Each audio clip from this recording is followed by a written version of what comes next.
Hello friends, आज मैं आपनलोকৰ ওচৰত লৈ আহিছোঁ নতুন ভিডিও আৰু এই ভিডিওটো হৈছে 2024 চনত যেটো অসম পুলিচৰ পৰীক্ষা হৈ গৈছে সেই পৰীক্ষাৰ প্ৰশ্নৰ উত্তৰসমূহ। সো ভিডিওটো স্কিপ নকৰি হেখলৈকে চাই থাকক।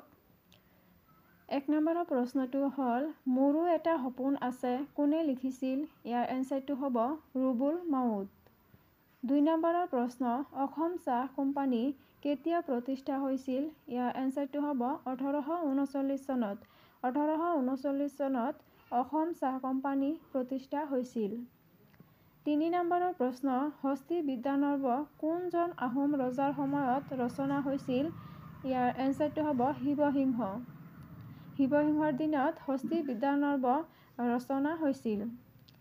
4 নম্বৰৰ প্ৰশ্ন অসম আৰক্ষীৰ মুখ্য কাৰ্যালয় ক'ত অৱস্থিত? ইয়াৰ এনসাৰটো হ'ব উলুবাৰী। অসম আৰক্ষীৰ মুখ্য কাৰ্যালয় উলুবাৰীত অৱস্থিত। 5 নম্বৰৰ প্ৰশ্নটো হৈছে কেতিয়া গুৱাহাটী উচ্চ ন্যায়ালয় প্ৰতিষ্ঠা কৰা হৈছিল?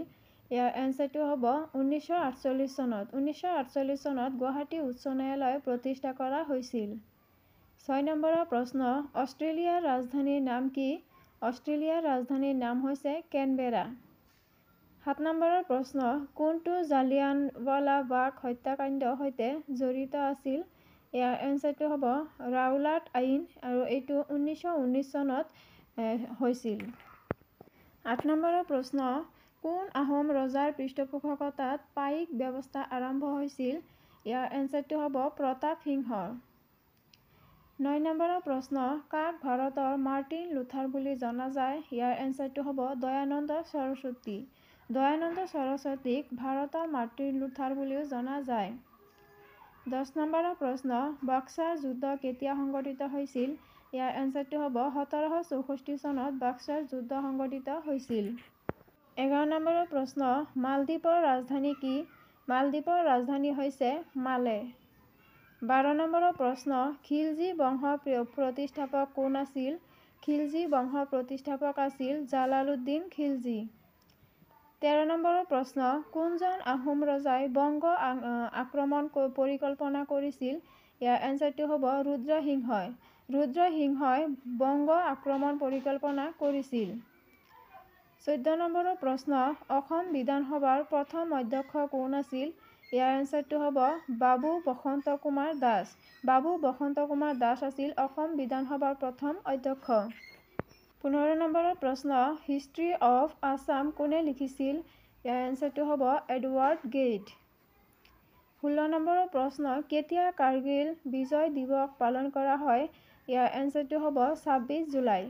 26 জুলাইত কাৰ্গিল বিজয় দিৱস পালন কৰা হয়। আপোনালোকে এনেকুৱা দিৱস সম্পৰ্কীয় প্ৰশ্ন যিখিনি আছে চাই ল'ব।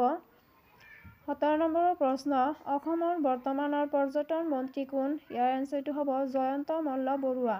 অসমৰ বৰ্তমানৰ পৰ্যটন মন্ত্ৰী হৈছে জয়ন্ত মল্ল বৰুৱা। 18 নম্বৰৰ প্ৰশ্ন কুচিপুড়ি কোনখন ৰাজ্যৰ নৃত্য?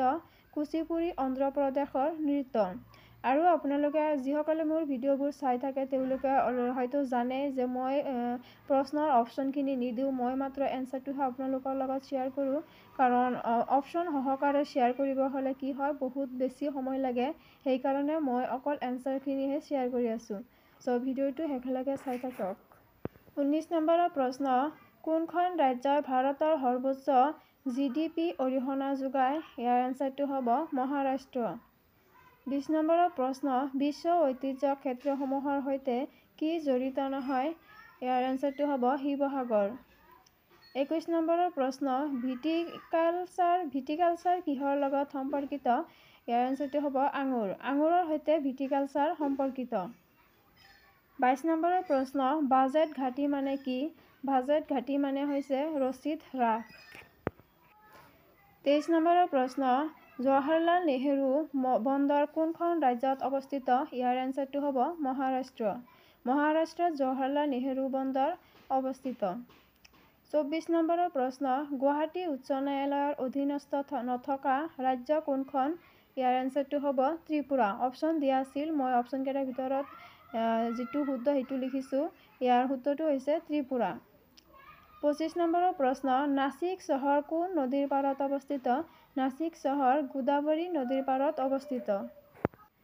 26 নম্বৰৰ প্ৰশ্ন কোনটো গ্ৰহক উৰণি লোৱা গ্ৰহ বুলি কোৱা হয় ইয়াৰ এনসাৰটো হ'ব শুক্ৰ গ্ৰহ গ্ৰহ সম্পৰ্কে যিমানখিনি প্ৰশ্ন পাৰে আপোনালোকে চাই ল'ব কাৰণ গ্ৰহৰ পৰা এটা দুটা প্ৰশ্ন আহিবই এইটো গ্যাৰান্টি সো গ্ৰহৰ ওপৰত যিমান প্ৰশ্ন থাকে আপোনালোকে ভালদৰে চাই ল'ব 27 নম্বৰৰ প্ৰশ্ন পানিপথৰ দ্বিতীয় যুদ্ধ কোন দুজন শাসকৰ মাজত হৈছিল ইয়াৰ এনসাৰটো হ'ব আকবৰ আৰু হেমু 28 নম্বৰৰ প্ৰশ্ন শিক্ষা কিহৰ অধীনত আছে ইয়াৰ এনসাৰটো হ'ব শিক্ষা সমান্তৰাল তালিকাত আছে 29 নম্বৰৰ প্ৰশ্ন চাহ উদযাপন ভাৰতত কোন স্থানত আছে ইয়াৰ এনসাৰটো হ'ব দ্বিতীয় চাহ উদযাপন ভাৰতৰ দ্বিতীয় স্থানত আছে 30 নম্বৰৰ প্ৰশ্ন কোনখন কংগ্ৰেছ অধিৱেশনত দলটো দুটা ভাগত বিভক্ত হৈছিল ইয়াৰ এনসাৰটো হ'ব চুৰাট আৰু এইটো 1907 চনত হৈছিল 31 নম্বৰৰ প্ৰশ্ন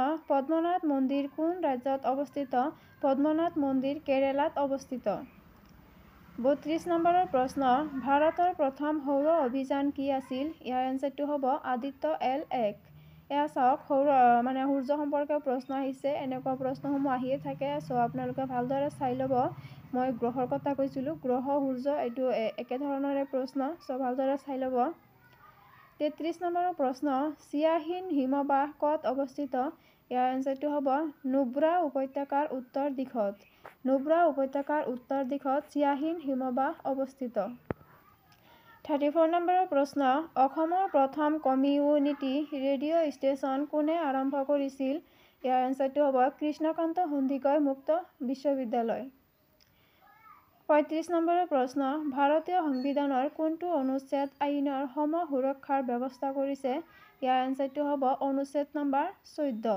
অৰ্থাৎ অনুচ্ছেদ 14 36 নম্বৰৰ প্ৰশ্ন ইষ্ট ইণ্ডিয়া কোম্পানীৰ ওপৰত সংসদীয় নিয়ন্ত্ৰণ প্ৰদানৰ প্ৰথমটো নিৰ্দিষ্ট পদক্ষেপ গ্ৰহণ কৰিছিল ইয়াৰ এনসাৰটো হ'ব নিয়ন্ত্ৰণ আইন আৰু এইটো 1773 চনত 37 নম্বৰৰ প্ৰশ্ন কোন চনত কাজিৰঙাক ভাৰতৰ ৰাষ্ট্ৰীয় উদ্যান হিচাপে ঘোষণা কৰা হৈছিল ইয়াৰ এনসাৰটো হ'ব 1974 চনত 1974 চনত কাজিৰঙাক ভাৰতৰ ৰাষ্ট্ৰীয় উদ্যান হিচাপে ঘোষণা কৰিছিল 38 নম্বৰৰ প্ৰশ্ন প্ৰথম মান বা বাৰ্মিজ আক্ৰমণৰ সময়ত আহোমৰ প্ৰধানমন্ত্ৰী কোন আছিল ইয়াৰ এনসাৰটো হ'ব পূৰ্ণানন্দ বুঢ়াগোহাঁই 39 নম্বৰৰ প্ৰশ্ন ভোৰতাল নৃত্য কোন ঠাইৰ লগত জড়িত ইয়াৰ এনসাৰটো হ'ব বৰপেটাৰ লগত জড়িত নৃত্যটো হৈছে ভোৰতাল 40 নম্বৰৰ প্ৰশ্ন মুছলিম লীগ কেতিয়া প্ৰতিষ্ঠা হৈছিল ইয়াৰ এনসাৰটো হ'ব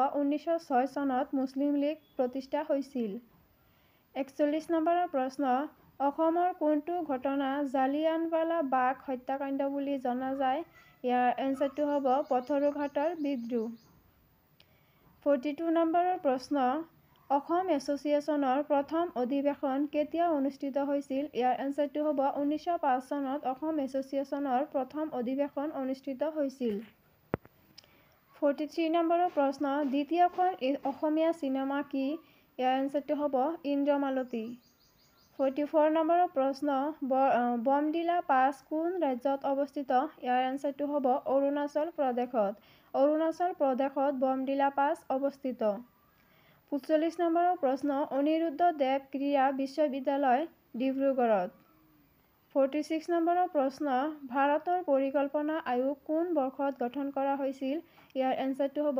1950 চনত 1950 চনত ভাৰতৰ পৰিকল্পনা আয়োগ গঠন কৰা হৈছিল 47 নম্বৰৰ প্ৰশ্ন ভাৰতৰ অৰ্থনৈতিক জৰীপ কোনটোৰ সৈতে জড়িত ইয়াৰ এনসাৰটো হ'ব বিত্ত মন্ত্ৰালয় 48 নম্বৰৰ প্ৰশ্ন CISFৰ সম্পূৰ্ণ ৰূপ কি ইয়াৰ এনসাৰটো হ'ব কেন্দ্ৰীয় ঔদ্যোগিক সুৰক্ষা বাহিনী 49 নম্বৰৰ প্ৰশ্ন ভুকনি পাটানি পৰম্পৰাগত সাজ পোছাক কাৰ লগত জড়িত ইয়াৰ এনসাৰটো হ'ব কোচ ৰাজবংশী 50 নম্বৰৰ প্ৰশ্ন ৱেবছাইটৰ প্ৰথম পৃষ্ঠাটোক কি কোৱা হয় ইয়াৰ এনসাৰটো হ'ব হোম পেজ ৱেবছাইটৰ প্ৰথম পৃষ্ঠাটোক হোম পেজ বুলি কোৱা হয় সো ফ্ৰেণ্ডছ, ইয়াৰ মাজতে এটা কথা কওঁ যে যদি আপোনালোকৰ ছেকেণ্ড পাৰ্ট লাগে তেনেহ'লে কমেণ্ট কৰি জনাব। 2024 চনত যিটো মানে 2024 চনত এই পৰীক্ষাৰ প্ৰশ্নসমূহ আহিছিল আৰু এইটোৰ গোটেইখিনি প্ৰশ্ন দিব গ'লে কি হয়,